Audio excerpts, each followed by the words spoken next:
Reprend le commandement au classement général de la saison à une étape de la fin. Allez, la course des messieurs maintenant. Des messieurs qui partageaient l'air de transition lors de la préparation de la course. Compte tenu de la proximité des épreuves féminines et masculines, tout le monde s'est installé quasiment dans le même temps sur le pont d'Iéna. Concentré, photo souvenir pour tout le monde. Javier Gomez, l'Espagnol, avec le club de Sartrouville, qui salue Barbara Riveros.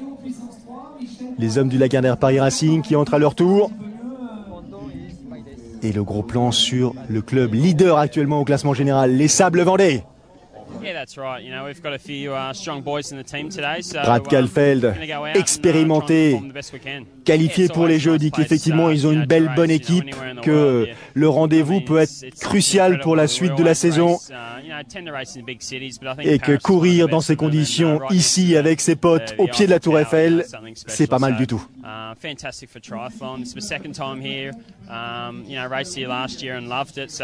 C'est l'occasion aussi d'attirer l'attention sur cette discipline. Décor exceptionnel, attention à ces athlètes, eux aussi parfois exceptionnels, à l'image d'Anthony Pagnier qui 15 jours auparavant disputait l'Ironman de Nice. 14e place pour Pagnier qui cette fois-ci court en compagnie de ses potes du club de Metz. Un nouveau que l'on apprend à découvrir, Stanislav Skrilov, qui appartient au Tribet-Somme, qui fait des misères à tout le monde en ce moment sur longue distance, mais qui là sait pertinemment que sur des épreuves de format sprint, même si on peut compter sur son enthousiasme, il n'est pas suffisamment rapide pour concurrencer les meilleurs. Davidos, concentré, très concentré. Son club joue gros ici, et lui aussi il joue gros. Vincent Louis, sélectionné, 3e sélectionné pour disputer les Jeux, doit prouver qu'il revient et qu'on pourra complètement compter sur lui dans quelques semaines à Londres. Le classement général avant cette épreuve, c'est inversé en fait. Ce sont les Sables Vendée qui mènent devant Sartrouville. Les Sables Vendée, premier club à se mettre à l'eau. Joao Pereira, Pierre Lecor, Brad Kalfeld, Davidos, Valentin Mechayakov. Ça, c'est la composition des Sables Vendée. Sartrouville derrière. Et c'est parti. 750 mètres de natation, toujours dans la même configuration. Départ donné par Tony Estanguet. Décidément très, très heureux d'être présent ici.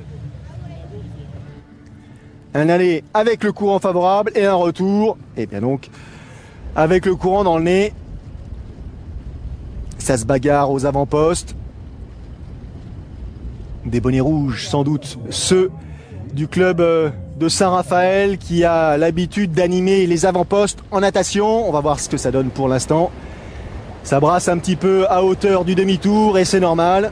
Pas de combinaison, vous l'avez remarqué, la température de l'eau était suffisamment douce, 22 degrés. Image aussi, toujours aussi spectaculaire de cette natation-là dans la Seine.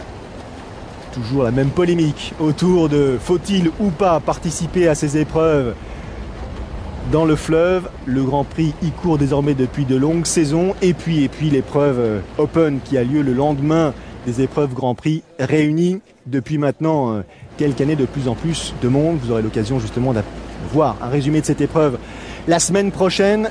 Résumé du triathlon Open de Paris, 4500 participants. Allez, fin de la natation. Et le bonnet rouge d'un membre du club de Saint-Raphaël, Raoul Chaud en l'occurrence, qui a pris un léger avantage sur un bonnet noir, qui doit être celui de Vincent Louis. Vincent Louis, là, plutôt en bonne santé après ses petits pépins physiques, problème de tibia qui avait un petit peu handicapé sa préparation hivernale. Il n'avait pas pu rentrer dans les points pour finalement se qualifier automatiquement et intégrer l'équipe de France olympique. Décision de la DTN de lui faire confiance. Ses résultats antérieurs à sa période de repos forcé étaient suffisamment crédibles pour que justement on lui laisse toutes les chances nécessaires et utiles pour revenir à son meilleur niveau et défendre nos couleurs lors des Jeux. Alors, Raoul Chaud, Vincent Louis, Fred Bellobre, Javier Gomez, Aloïs Noble, ça ce sont les 5 premiers à être sortis de l'eau. Les temps, 11,55 pour Raoul Chaud et les autres dans un mouchoir de poche. Raoul Chaud en bleu, Vincent Louis en noir et rouge. 4 boucles, pas de surprise. Fred Bellobre en 3e position, mais ça va très vite. Derrière, ça revient. Javier Gomez, qui n'a toujours pas enfilé ses chaussures, est en train d'appuyer un maximum pour ne pas se laisser distancer par les premiers triathlètes sortis de l'eau juste devant lui. Attention, encore une fois, on insiste sur ce sol mouillé. Javier Gomez qui n'a toujours pas mis les chaussures. Image assez symptomatique du degré d'engagement dont font preuve ces athlètes. Dès les premiers hectomètres, on est à fond, à fond, à fond. Allez, ils sont un peu plus nombreux en tête. Ils sont revenus. Pierre Lecor a rejoint le groupe.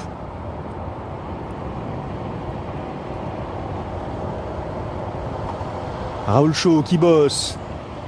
Raoul Chaud présent à Paris. Asa Chaud présent à Xonru dans les Vosges pour disputer le Xterra France. Étape du circuit Xterra et Asa Chaud s'est imposé. Donc attention, en ce moment, les frères Chaud font le spectacle sur tous les fronts.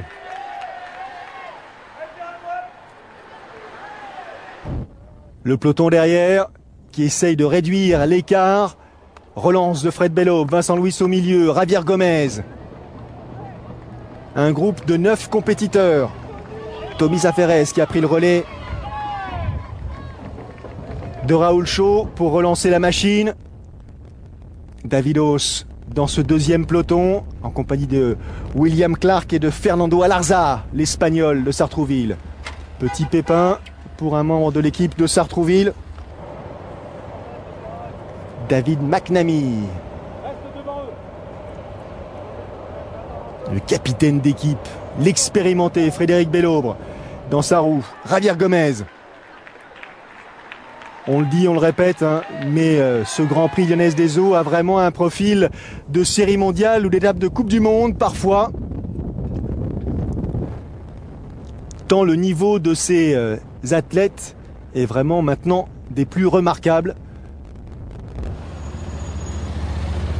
Quelles que soient les équipes représentées, ces équipes de D1, elles ont toutes au moins 1 ou 2 membres qui sont parmi les athlètes qui animent la saison au plan international.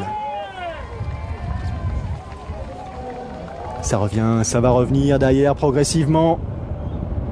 Même si, encore une fois, Saferes essaie de relancer le groupe pour conserver un petit avantage. Derrière, ça s'est organisé. Et on grappille mètre après mètre, seconde après seconde. On se retourne là pour évaluer encore une fois la distance qui sépare le groupe de tête du peloton. Il n'y a pas tout à fait la largeur ou la longueur d'un pont. Ça y est, la jonction s'opère. C'est désormais un groupe unique qui va arriver, selon toute vraisemblance, à la fin de ce parcours cycliste à hauteur de l'aire de transition.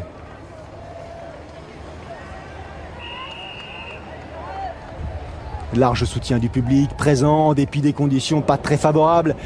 Mais le spectacle offert encore une fois méritait le détour et ils sont venus les Parisiens, même si ces épreuves avaient lieu le samedi matin, suffisamment tard dans la matinée pour que le public puisse justement faire l'effort et venir s'installer le long des quais, de part et d'autre des ponts ou tout simplement à hauteur du Trocadéro pour assister à ce spectacle.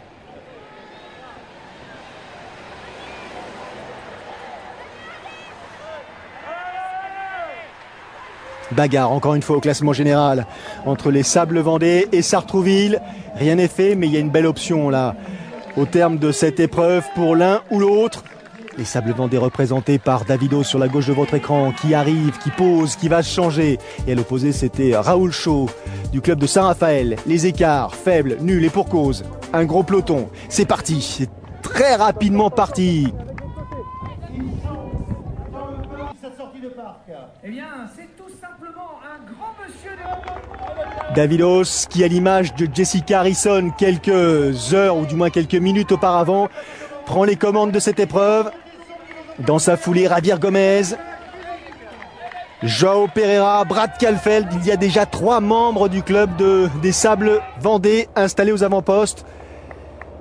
Il y a Sartrouville en la personne de Javier Gomez et de Joao Pereira, derrière Saint-Quentin, représenté par Fred Bellobre et Tony Moulet. Tony Moulet, là aussi, même s'il n'est pas retenu au sein de l'équipe de France pour participer au jeu, il est malgré tout en compagnie de Aurélien Raphaël, désigné comme étant un des 2 remplaçants susceptibles de, au pied levé, remplacer l'un des 3 Lascars, Davidos, Laurent Vidal ou Vincent Louis, sélectionné donc en équipe de France, qui pourrait connaître un pépin d'ici là.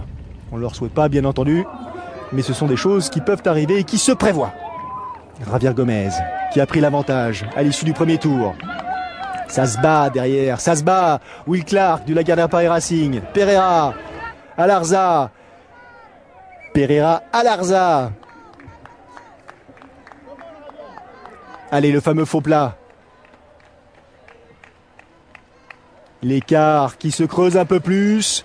Mais désormais, ils sont 4 des Sables Vendée à être en embuscade, puisque Pierre Lecor a rejoint Brad Kalfeld, a rejoint Joao Pereira, pardon, ou encore une fois Davidos.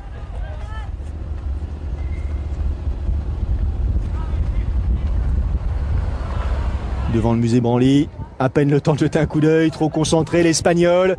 Et regardez la brochette en noir et blanc, la brochette des Sables Vendée qui s'apprête à réaliser une réelle perf ici à Paris, en prenant la première place, en s'imposant, en donnant à son équipe un avantage évident dans le cadre tout simplement d'une conquête possible du titre de champion de France des clubs.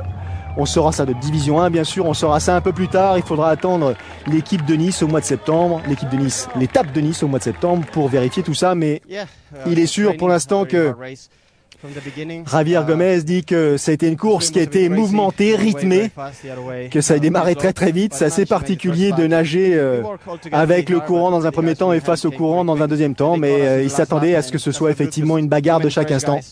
Les gars qui sont là sont des gars qui sont prêts, donc il ne fallait pas s'attendre à autre chose qu'à ce type de scénario. Oui, incroyable. On l'avait rêvé, on l'a fait. Donc c'était une étape décisive et bon, les garçons ont été très concernés par la course. Il y en a 2 dans l'équipe qui sont effectivement encore donc en pleine préparation pour les Jeux et ils ont mis entre parenthèses, j'allais dire, cette préparation pour le club et ça c'est, il n'y a pas de nom pour ça, c'est beau. Et oui, large avantage, là, pris par les Sables Vendée, vainqueur ici à Paris. Poissy termine 2e à loin, si bien qu'au classement général, le trou est fait, l'écart est fait. Il faudra attendre quelques jours, quelques semaines, et l'après JO pour confirmer tout ça.